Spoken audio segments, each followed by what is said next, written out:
Hello and welcome to the Fishing Guide Podcast. I'm your host, Brad Wiegmann. We are at the Crappie compound. Les Smith is here, and I tell you what, always great to have you on the show. But you've been doing something a little different, so I thought we should stop by. And there's a little snow on the ground, so we're not fishing today. Yeah. But tell us.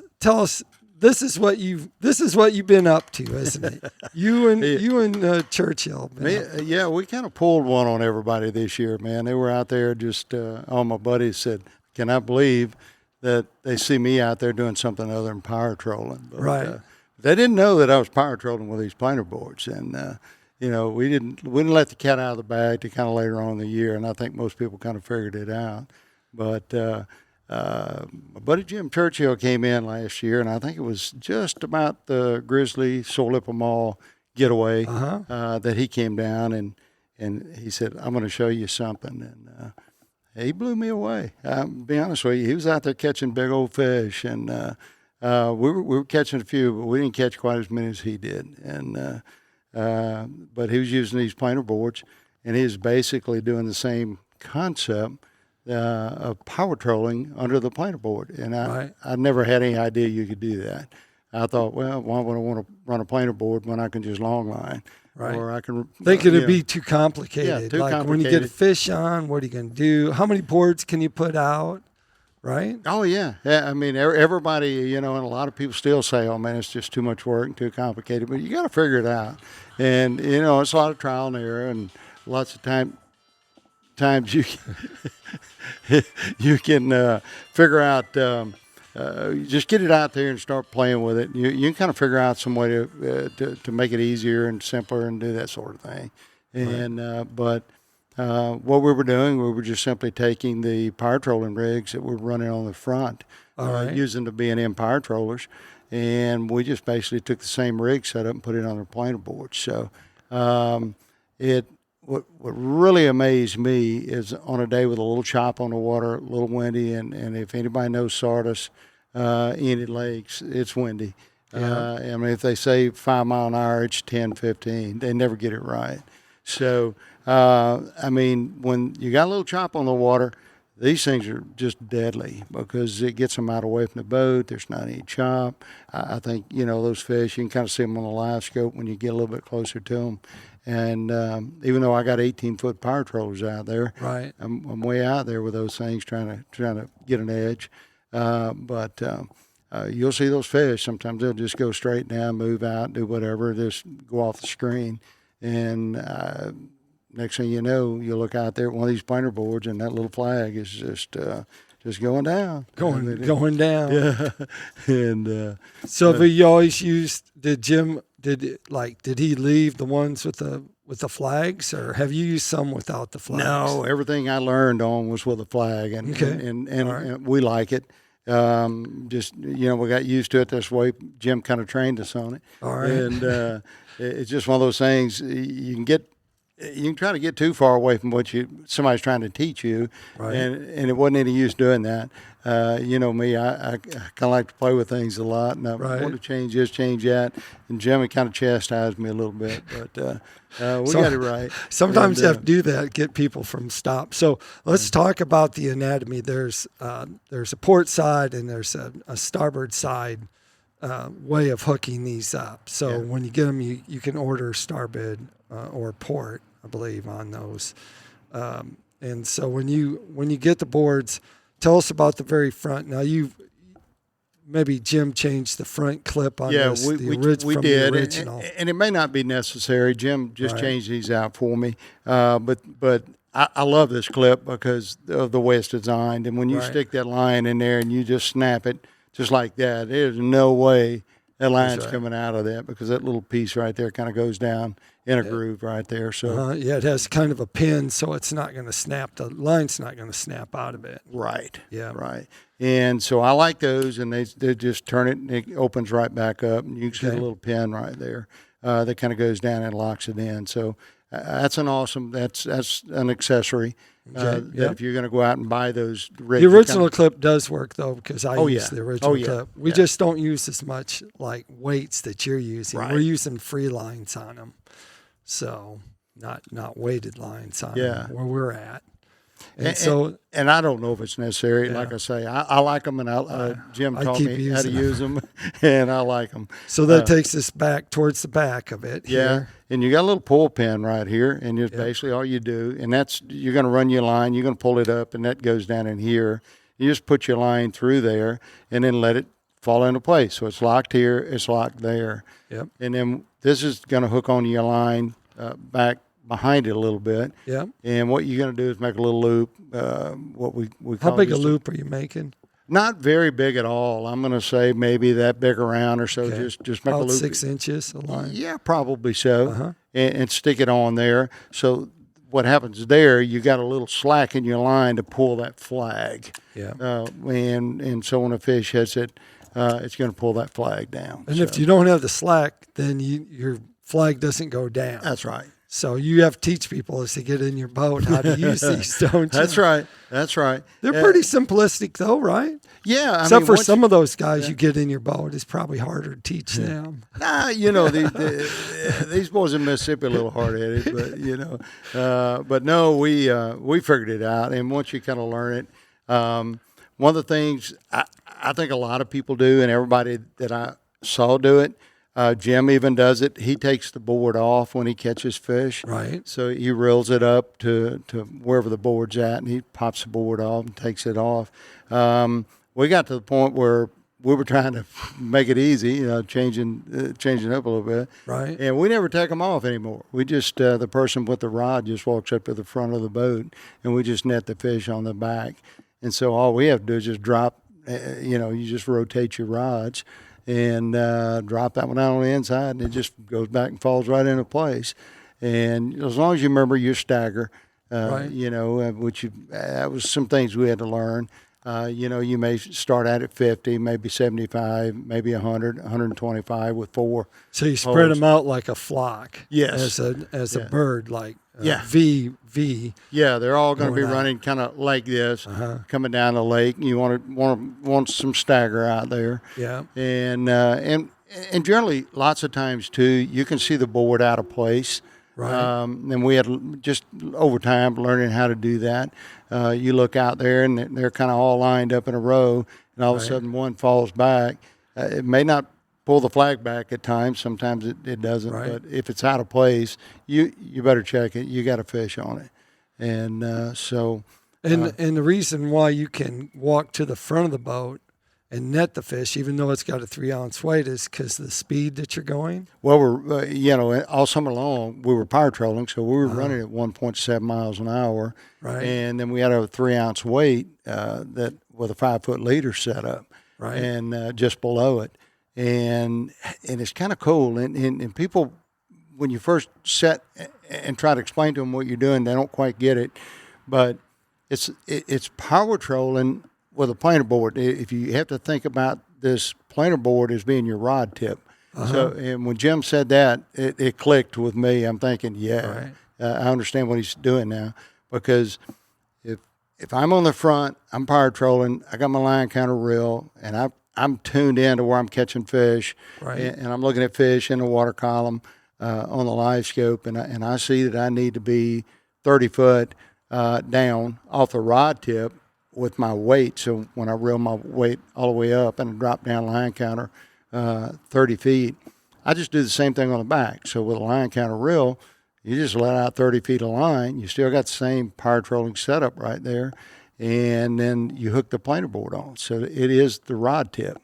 Right. And when he told me that, I kind of got it. And you get it out away from the boat.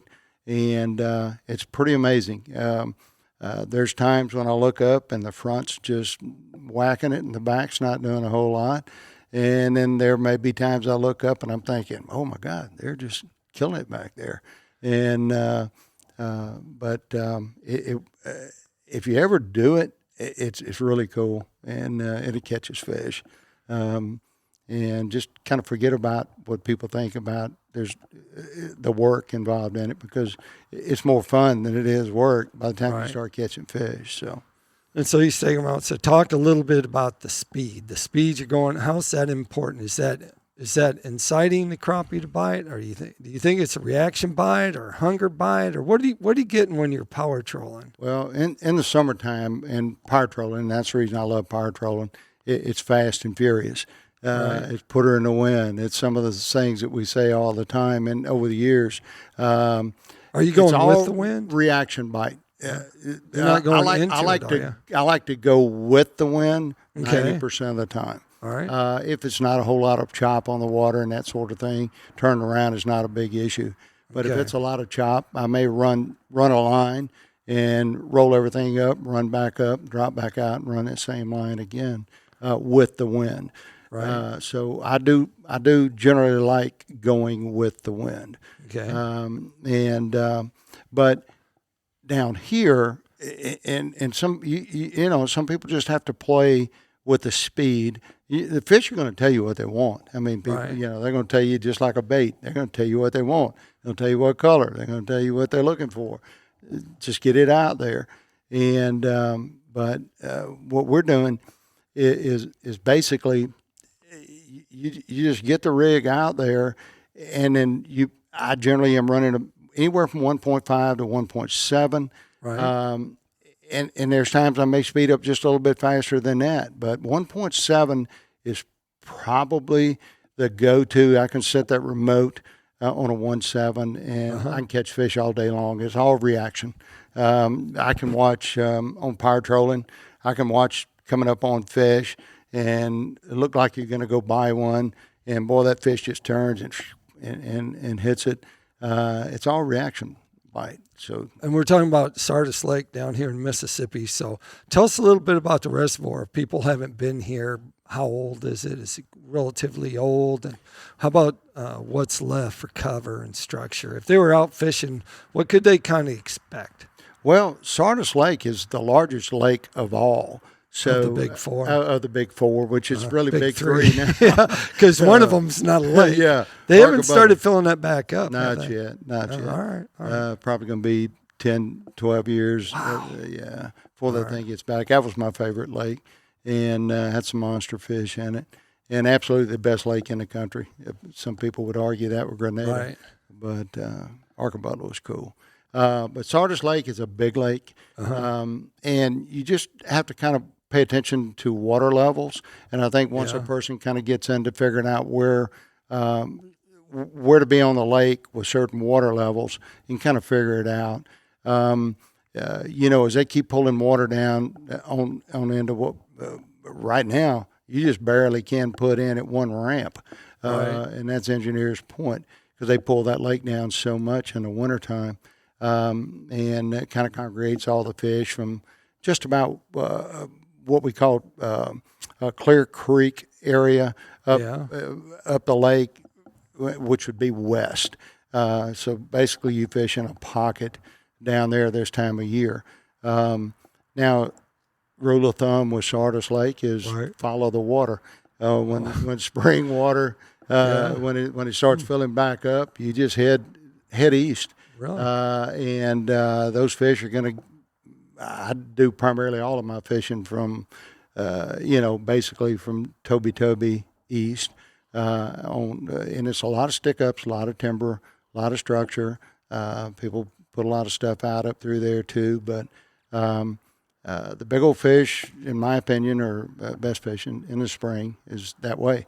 Now, as the fish move out, you kind of move on down in front of Holiday Lodge Woods and then fish that area in front of Toby, and then move on down to what we call a Red Roof House, which is on the north side, and kind of between 6 and 8 on the south side between Clear Creek. But we've kind of got it figured out by water levels and where we think the fish are at that time of year. What's the deepest spot? What's deep holes? If you get on down by the dam, and when the water's real high, you're going to find some 45. 45, 50 foot water. And how deep are you normally running these boards when you're putting them out? And an average, like just through the season real quick. Well, the only summer time the deepest. But the only time that I learned how to do it was summer power trolling season. So it was right at the end of May. When I started learning how to run the planer boards, when Jim taught me how to do that.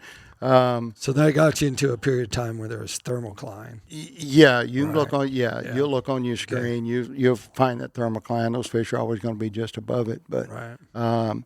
but you know, it just helps get the fish off the bottom, which you very well know.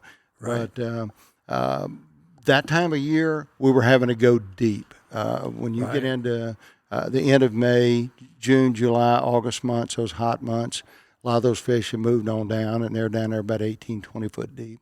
Yep. And so, you know, when you're running a 3-ounce weight, and you just got to remember, people say, well, can I run a 1 ounce weight? Can I run a 1.5? Can I run No. a 2? And I'm just simply saying, well, you got to remember, I'm running at 1.7 mile an hour. You know, you can't run a 1.5 ounce weight at That's 1.7. right. Now, you can run at 1.2 and do really well with a 1.5, 2 Yeah. ounce weight. But once you bump on up to 1.7, you got to go with 3. So, and then everybody says, well, can I buy one pole to do it all? No, you can't. I mean, you know, it's kind of hard explaining the technique because, you know, that's why B&M built the power troller. Right. And it's designed to hold heavy weights, and you can do Spread that. them with out. those, spread them out. And I like the 18-foot poles. Try to get Jack to make a 20, but and I do like the 20-foot PSTs. They will handle a drop off the side. So if somebody knows or is wanting a PST versus a power troller, they will handle a 3-ounce weight. And the rod that you're using on these, what's the name of that? That is a gunner rod with B&M gunner. poles, gunner rods. Mhm. Yeah. It's in the catfish line, and it's doing a really good job. Now, Jim likes the Sam Super Salt, Super I believe salt. it is. I think Salty. you got some Yep, of those. I got some of those. And so he likes that one. So I think either They're a one little of more lightweight, but it actually, with that 3-ounce weight, I think that puts it more. It's got some speed at the tip, so it balances out at the tip, so it works pretty good. Well, that takes us up to Tackle Time. Tackle Time sponsored by PICO Lures, and of course, some of what Jim is trolling with his power trolling out these planer boards are just that. They are PICO crankbaits. These are the INT, the deep divers. And I think this spring he's going to find that the square bills are going to come into play. He's going to want some of those and use some of those inside there. Well, while you're talking about that, let me kind of help people with that, because a lot of All right. people say, can you run cranks with these planer boards? Yes. Yeah. In other words, my 5-foot leader setup, and Church Tackle makes a little ball bearing swivel snap that I have on all these lines. You don't have to tie, retie, cut a bait. If something's not doing very well, man, that takes so much time. Get those little quick snaps from Church Tackle. Number 6 is what I use. And all you have to do is snap that little dude right through the bill on that crankbait right there. On the split Now, ring. Yeah. in the summertime, when crankbaits really get to hitting really well on Sardis, we put the crankbait on the bottom. Right. And then I run the crappie magnet fin spin, so if people can kind of see the setup right here. Right. But so basically, what we've got is I've got a 5-foot leader. It starts out right there at the weight, comes down 2 foot. I got a 6-inch leader, and I run that fin spin with a crappie magnet slab curly right there. Now, the roos were really good this year.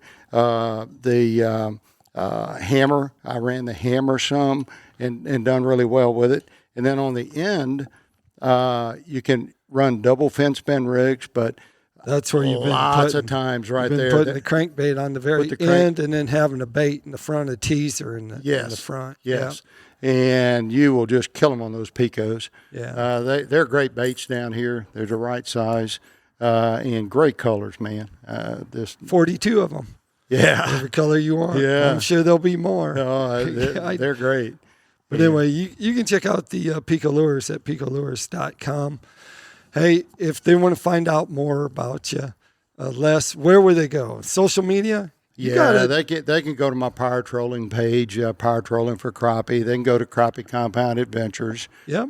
We have a couple of great Facebook pages right there. Welcome to send me a message. I'll be glad to try to help you any way we can. All right. Steer Sounds you in the right good. direction. Like I always like to say, make sure you keep your hook sharp, your lures in the water.